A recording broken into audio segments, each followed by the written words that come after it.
countries if you take into account robotics. Well, what countries need to do in order to speed up the diffusion? The Secretary General highlighted a few, which basically means, more investing in skills, investing in infrastructure, and be able to have very agile economies so that you are able to benefit from the productivity impacts of AI. But we think this is very important, and we could accelerate some of the trends that we've seen, which is, for example, a productivity divergence that we've seen between the United States and other parts of the world, and likely AI, at least in the short run, will exacerbate these issues as well. Finally, we'd like to highlight something that it's quite important to say. The Secretary General was mentioning keeping markets open, keep the multilateral dialogue open. And so we estimated also in our simulations what could happen if everybody reaches a global deal and is able to decrease average effective tariff rates by a not so big amount, 1.5%. But what you can see that the growth effects, both for the advanced economies and also for emerging markets, are quite significant over the period of 3 years, and also lower inflation. So if everybody is able to reduce tariffs and is able to reduce protections, if we are able to get a deal that we are able to bring tariffs down and protections down, this will have a significant impact on growth and lower inflation. So finally, I just would like to sum up. So we are in a period, obviously, of significant uncertainty, and we think that most important policy that countries need to follow right now is try to avoid further trade fragmentation, because this will help growth prospects. In terms of monetary policy, we think that monetary policy should remain prudent at current junction, but fiscal discipline is absolutely essential so that we are able to reduce debt burdens across the world, and finally, go back to reforms so that we are able to bring more growth, more prosperity, and higher living standards for everyone. Thank you. So with that, we're happy to take some questions. Thank you very much, Alvaro, Secretary General. Indeed, we're ready for the questions. Those of you watching online, please put those into the chat function on the Zoom. We'll go first. Anyone here in the room who might like to ask a question? Right here.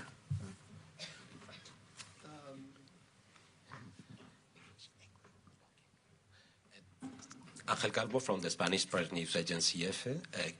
Can you explain a bit why the impact of the American economy of these first measures are quite slight?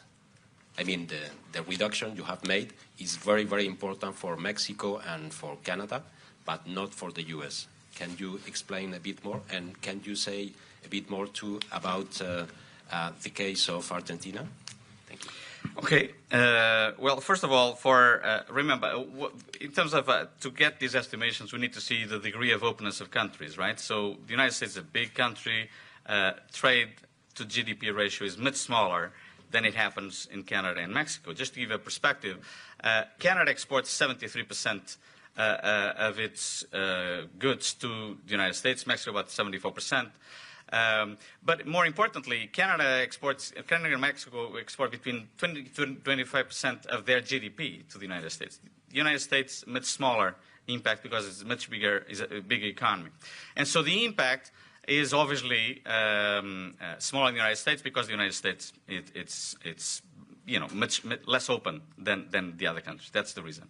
But we know that the impact is significant for the three economies because of a lot of not only the tariffs very often impact intermediary products, okay, or intermediary goods, which means that if you're producing a car or producing another good that might be sold in the United States, but usually goes through Canada or the United States border, or Canada, the Canada-United States border, or the Mexican-United States border several times. And so these intermediary inputs will certainly, with these tariffs, will increase costs, and as a consequence, this will have an impact on the price that consumers and firms will pay.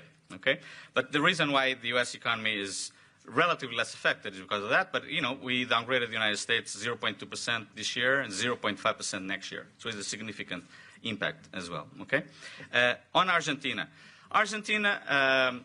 what the adjustment has been. Is having significant impact, not only in terms of right now having surpluses, fiscal surplus, but also inflation that used to be around 23-24% per month right now is 2.2%, and it continues to decline. This is quite important because, as we all learned in the past few years, when inflation happens, this has an impact on real incomes. In fact, there was a significant increase in poverty rates to about 50.3% in Argentina, even though the latest numbers right now show there's about 30% or a bit more.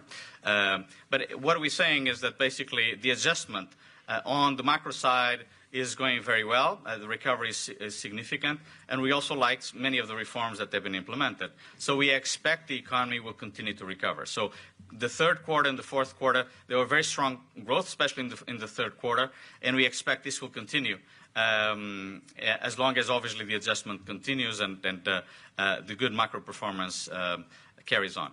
Okay? Thank you. Other questions here in the room? Looking around if there's not. I'm going to go to some of the questions we have from the Zoom. To start with, one from Paolo Levi with the Italian press agency ANSA. What impact will the American trade actions have on the Italian and European economy? And how can Europe resist these new tariffs? Well, these tariffs so far have not impacted a lot Italy. We have not assumed additional tariffs. We know that there's been discussions that there might be additional tariffs. We have not taken into account because we only take into account in our base scenario policies that have been announced and legislated. And so nothing has happened there. And so that's why we do not estimate the impact for the Italian economy. Or the European economy. But of course, Italy is a country that exports a lot, and so if the world becomes more protectionist, if you export a lot, you're going to be affected. And so very likely this will happen going forward, but let's hope that this is not the case. Moving to a question from Lee Thomas from Reuters. Do you expect the United States to enter a recession if it keeps escalating this trade war? Well, this is not our base scenario. Right? Our base scenario is that the United States will grow 2.2% this year and 1.6% next year, far from a recession. And so that's what our baseline scenario. I'm not going to speculate on other possibilities. A question from Will Horriban with Bloomberg. He asks, Europe is about to ramp up spending on defense. How could this change the outlook for the European economy? Well, obviously, in the short run, if you spend more, it's not only defense, it's also infrastructure. This is something that we've been saying for Germany for many, many years. You know, Germany has a deficit in terms of infrastructure, especially digital infrastructure. There's a lot of investment to be done. So we think that the spending will certainly help, not only in the short run, but in terms of infrastructure, will probably help in the long run as well, the German economy. But if you spend more on defense, of course, in the short run, if you spend more, you're going to have a positive impact on growth. We have not taken this into. This is a positive risk scenario, a positive risk for that upside risk that we put in our forecast, but we don't estimate it in our baseline scenario for the simple reason that we have not. We don't know all the numbers, and we don't know exactly how this will be implemented. This has not been legislated, but that's the reason. But it's an upside risk scenario that we have for Germany and for the European economy. A follow-up question from Bloomberg. Are the trade tensions raising the risk of global financial disruption? Well, uncertainty certainly has risen. And so if we continue to have a world of a lot of uncertainty, very often investors and the stock markets react. So if we continue to have significant uncertainty, it's possible that stock markets will continue to react. A question from the UK, Tim Wallace at the Daily Telegraph. Can you expand on the fiscal challenges, particularly in countries like the UK? Are tax rises impacting growth in the UK? And is there any alternative to tax rises when governments need to spend more on defense? Well, for the UK, we downgraded mostly because the latest data was a bit lower. But we still, compared to a few months ago, we still think that the UK will grow a bit more, so 1.4% this year and 1.2% next year. We think this is mostly because consumption was a bit affected. That's why that was one of the reasons. The UK obviously has a situation in which it needs to invest a lot on, as well, infrastructure. It needs to invest more in defense. It needs to be able to decrease part of the regional inequalities. And you only have two options. Either you raise more revenues or you decrease spending. And so in this case, an increase in revenues, we don't think that is going to have a substantial impact on growth. That's not our forecast. So, of course, this is incorporated, but it's not going to have a significant downturn on growth. Just looking here in the room, if there's any of the other journalists who have any questions. If not, I'm going to go back to the Zoom. Those of you watching on the Zoom, please keep putting your questions in there. A question from Wenxin Li from the Chinese news agency Xinhua.